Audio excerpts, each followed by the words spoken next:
Let's talk a little bit about Beat the Rust as well. You talked a little bit about senior time. I mean, I'm noticing too your use of, is it all traditional pen and ink or are you using some digital methods? But it looks like mostly traditional drawing, right? Yeah, I use pen and ink. And these two are risograph printed, but Beat the Rust is just black ink on gray paper. And Senior Time is red ink, red and purple ink on pink paper.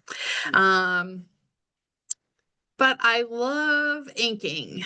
I will never draw digitally, I don't think, because I love inking. I feel like, and I know that it can be duplicated. A lot of the things that I love can be duplicated digitally.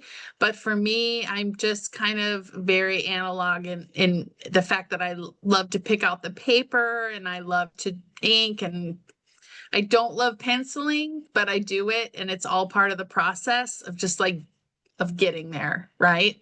Um, Beat the Rust was another horror fiction, which also kind of looks like me, except no glasses. And her name is supposedly Anne.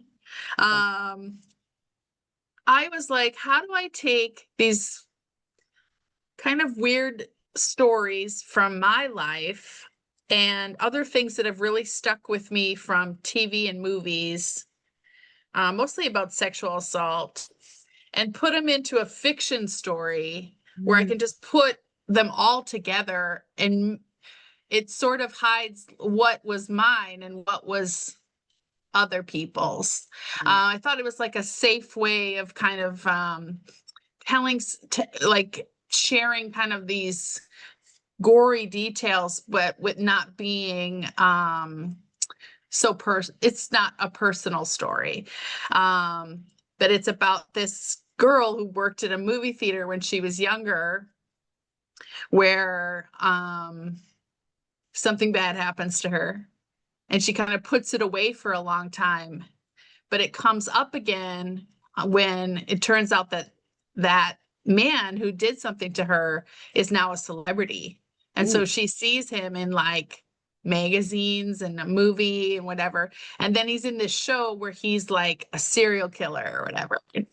So anyway, she's kind of triggered by like, oh dear God, like, because when I worked at a movie theater, it seemed like almost all the men thought they would be directors.